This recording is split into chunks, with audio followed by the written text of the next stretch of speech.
Assalamualaikum warahmatullahi wabarakatuh. Hari ini saya akan menjelaskan materi yang kedua dari mata kuliah perencanaan pembelajaran matematika. Tentunya kita akan evaluasi untuk pertemuan pertama yang minggu lalu gitu ya. Jadi kesimpulan yang minggu lalu bahwa perencanaan pembelajaran itu merupakan suatu proses penyusunan suatu rencana program pembelajaran gitu ya. Jadi atau juga bisa disebut sebagai penyusunan atau penyempurnaan materi pembelajaran untuk masing-masing kegiatan pembelajaran selama satu semester. Jadi proses pembelajaran itu dibuat oleh guru sebelum memasuki masa pembelajaran gitu ya, dan itu dilakukan selama satu semester. Nah, adapun tokoh pendidikan di sini hanya menyatakan bahwa suatu sistem instruksional itu adalah suatu peristiwa yang mempengaruhi peserta didik sehingga terjadinya suatu proses pembelajaran. Jadi proses pembelajaran itu dilalui dari suatu sistem instruksional. Suatu sistem peristiwa ini mungkin digerakkan bisa juga dari pengajarnya gitu, maka disebut sebagai pengajaran, atau juga bisa digerakkan oleh siswanya sendiri ketika dia membaca buku, kemudian gambar ataupun media dari yang mereka lihat gitu ya. Nah, saya lanjutkan. Jadi pengajaran atau pembelajaran di sini itu adalah suatu bentuk kegiatan yang sifatnya instruksional. Jadi harus ada instruksi-instruksi dalam setiap kegiatannya. Nah, kegiatan yang dilakukan siswa dalam kehidupan sehari-hari tanpa perencanaan sebelumnya itu disebut pengalaman. Ini bukan kegiatan instruksional, walaupun kegiatan ini menyebabkan perubahan perilaku bagi siswa. Oke, kita kemudian di sini adalah kompetensi ya. Jadi kompetensi di sini merupakan seperangkat pengetahuan, keterampilan dan perilaku yang harus dimiliki, kemudian dihayati dan dikuasai oleh siswa ataupun guru. Jadi untuk melaksanakan tugas profesional. Nah, untuk kompetensi yang di sini saya coba menjelaskan kompetensi tentang guru ya. Jadi kompetensi guru itu dibagi menjadi 4. Ini sudah sesuai dengan undang-undang. Jadi di dalam Undang-Undang Nomor 14 Tahun 2005 tentang guru dan dosen itu bahwa dijabarkan 4 kompetensi yang harus dimiliki oleh guru. Jadi yang pertama adalah kompetensi pedagogik, di mana kompetensi pedagogik ini menjelaskan bahwa kemampuan pemahaman guru itu terhadap siswa, pemahaman siswa gitu ya.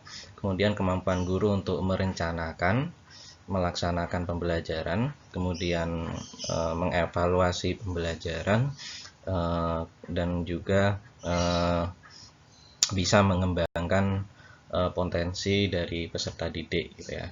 Itu adalah kompetensi pedagogik. Kemudian yang berikutnya adalah kepribadian. Kompetensi kepribadian itu merupakan kemampuan dari personal guru yang mencerminkan pribadi dari guru gitu ya. Nah, makanya di mahasiswa di tarbiyah itu pasti perilakunya akan beda dengan kepribadiannya akan berbeda dengan mahasiswa yang ada di fakultas lain gitu ya. Jadi fakultas tarbiyah itu harus mampu mencetak pribadi mahasiswa yang stabil, dewasa, berwibawa gitu. Jadi mencerminkan seorang guru. Kemudian kompetensi kepribadian di sini juga harus menjadi teladan bagi peserta didik dan berakhlak mulia gitu ya. Kemudian yang berikutnya adalah kompetensi sosial. Jadi kompetensi sosial di sini adalah suatu kemampuan guru gitu ya yang harus dimiliki untuk mampu berkomunikasi ataupun bergaul secara efektif gitu. Dengan siapa? Dengan peserta didik, dengan teman guru yang lain, kemudian dengan tenaga kependidikan, ataupun dengan orang tua siswa, dan juga bisa dengan masyarakat di sekitar gitu ya. Kemudian yang terakhir adalah kompetensi profesional. Kompetensi profesional di sini penguasaan guru itu tentang materi yang akan diajarkan kepada siswa. Itu harus bisa menguasai materi secara luas dan mendalam, yang tentunya harus sesuai dengan substansi keilmuan dalam kurikulum gitu ya. Nah, jadi itu yang terkait dengan kompetensi. Kemudian standar isi. Mengapa saya menjelaskan tentang standar isi? Karena ini ada peraturan menteri yang mengkhususkan suatu sekolah itu harus bisa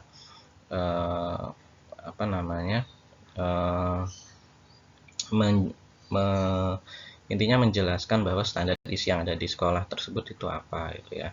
Jadi standar isi di sini adalah mencangkup lingkup materi atau tingkat kompetensi untuk mencapai kompetensi lulusan pada jenjang dan jenis pendidikan. Jadi pemerintah itu sebenarnya sudah membuat standar-standar mulai dari standar kelulusan, standar isi, standar proses, standar penilaian gitu ya.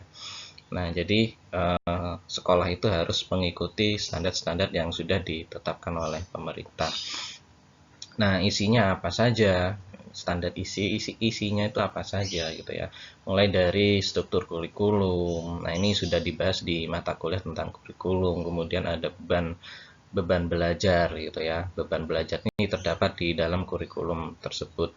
Kemudian kurikulum tingkat satuan pendidikan. Ini yang saya bilang tadi bahwa setiap sekolah ini harus mempunyai standar isi sendiri, yaitu tentang kurikulum satuan pendidikan gitu ya.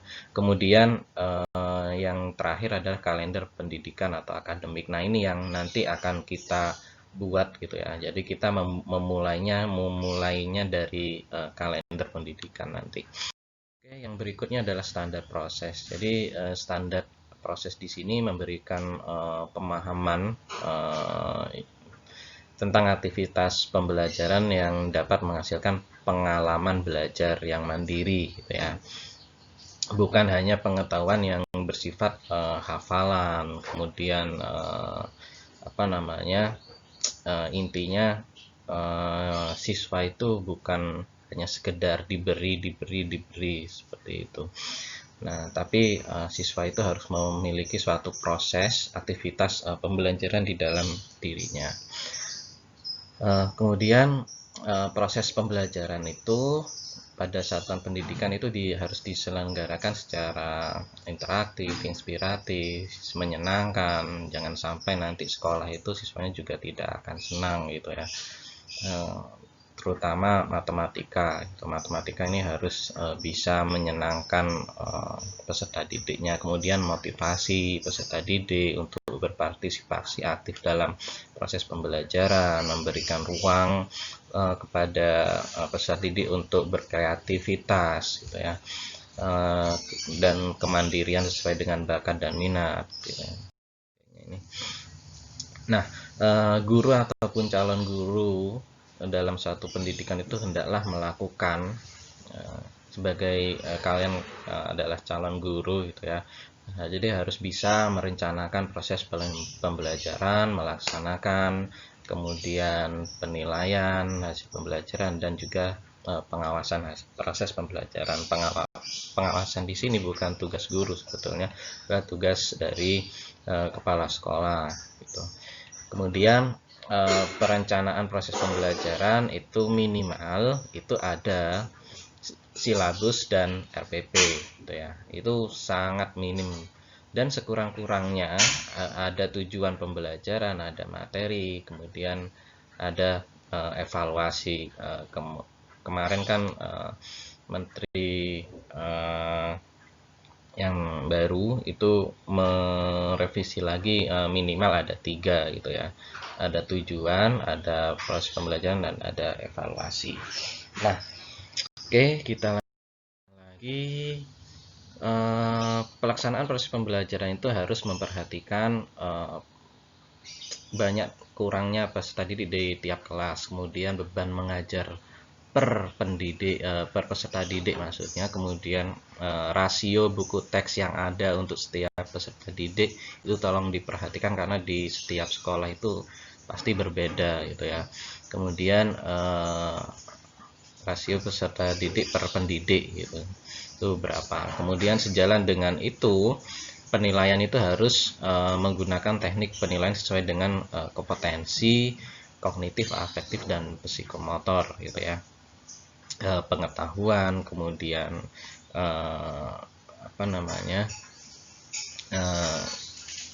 sikap dan keterampilan gitu, yang harus dikuasai oleh peserta didik. Jadi kalau ini adalah kompetensi dari peserta didik, kalau tadi adalah kompetensi yang harus dimiliki oleh guru.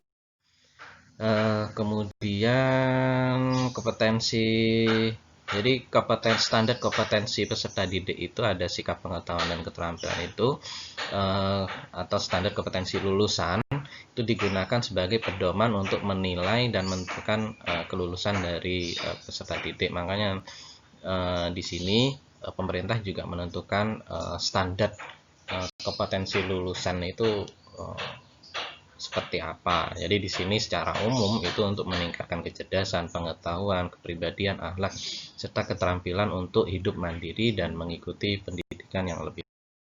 Nah, semua itu tertuang di Permendikbud nomor 20 tahun 2016. Nah, sebelumnya ada standar kompetensi lulusan isi dan proses itu ketika tahun 2003, kemudian ada kurikulum 2013, maka peraturan menterinya direvisi menjadi di tahun 2016. Kemudian Permendikbud nomor 21 ini tentang standar isi, nomor 22 itu standar proses, nomor 23 itu standar penilaian, nomor 24 itu tentang kompetensi inti dan kompetensi dasar. Jadi inilah yang kita jadikan acuan nanti untuk merancang proses pembelajaran ya. Oke, saya kira itu dari saya. Terima kasih. Assalamualaikum warahmatullahi wabarakatuh.